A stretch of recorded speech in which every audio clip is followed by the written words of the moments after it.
তিৱা স্বায়ত্ত পৰিষদৰ পুঁজিৰে উন্নয়ন ঢৌ।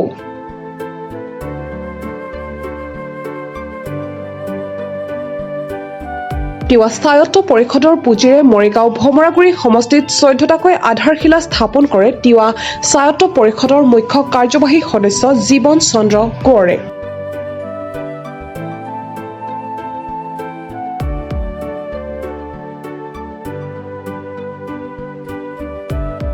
কোঁৱৰৰ লগত উপস্থিত থাকে তিৱা স্বায়ত্ত পৰিষদৰ মনোনীত সদস্য অজিত ডেকা, প্ৰণৱ মশ্ৰং আৰু দেৱকান্ত বৰদলৈ।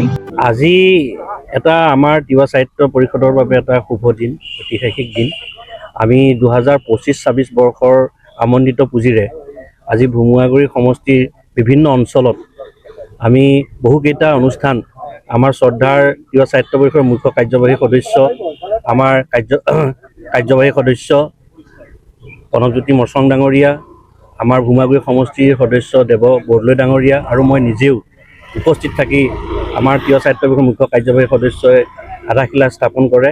প্ৰথমে আমি চৰিত্ৰবৰী সন্ত আশ্ৰমৰ এটা 10 লাখ টকীয়াৰে এটা সুন্দৰভাৱে এখন বাৰাণ্ডা আৰু তাৰ আন্তঃগাঁথনি আধাৰশিলা স্থাপন কৰা হয়। তাৰপিছতেই হেকুদাম্বৰী নামঘৰৰ চাৰিবেৰ নিৰ্মাণৰ কাৰণে 10 লাখ টকাৰ তাতে এটা আঁচনি কৰা হয়।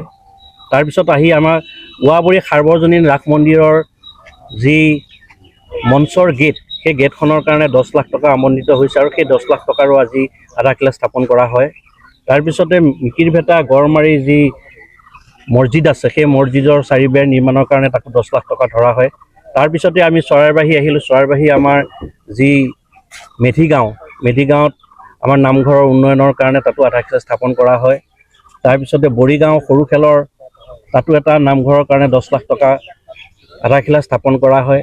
তাৰপিছতে আমি আহিলোঁ চন্দ্ৰপুৰ মেইন বজাৰত, তাতো এটা শিৱ মন্দিৰৰ আন্তঃগাঁথনিৰ কাৰণে 5 লাখ টকা তাত আবণ্টিত হৈছে। সেই 5 লাখ টকাৰো আমি আধাৰশিলা স্থাপন কৰোঁ।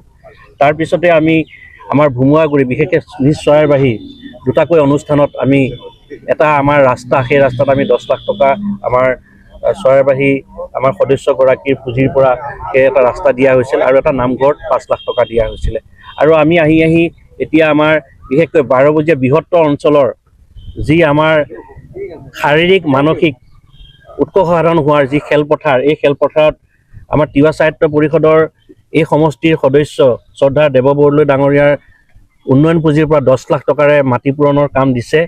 আমি আশা ৰাখিছোঁ এই মাটি পূৰণৰ কাম শুভাৰম্ভ হোৱাৰ পিছত যি উন্নয়ন হ'ব, এই উন্নয়নত বৃহত্তৰ 12 বজীয়া অঞ্চলৰ যিসকলে খেল জগতৰ লগত জড়িত উঠি অহা প্ৰজন্ম নিশ্চয় শাৰীৰিক মানসিক উৎকৰ্ষ সাধন কৰাত সুবিধা হ'ব। তেওঁলোকৰ যি অসুবিধা আছিল, বিশেষকৈ আৰ্ট ফিলিং নোহোৱাৰ কাৰণে ইয়াত পানীৰ সমস্যা হয়, বৰষুণ হ'লে পানীৰ ইয়াতে জমা হয়, গতিকে অসুবিধা হয়।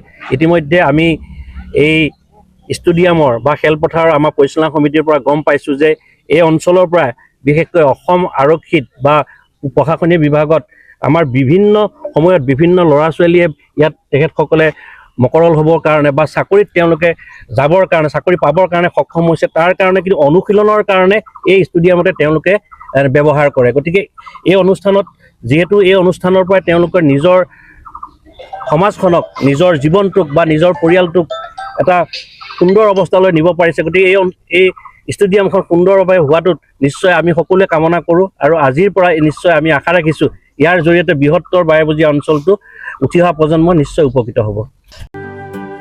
মৰিগাঁৱৰ পৰা বুবুনাথৰ ৰিপৰ্ট, প্ৰাটো টাইম ডিজিটেল। শদিয়াৰ পৰা ধুবুৰীলৈ, বৰাকৰ পৰা ব্ৰহ্মপুত্ৰলৈ সকলোৰে মাজত চিনাকি এটা নাম প্ৰাতঃ টাইম।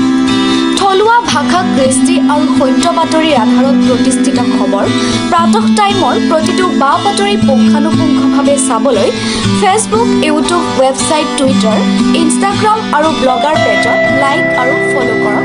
ধন্যবাদ।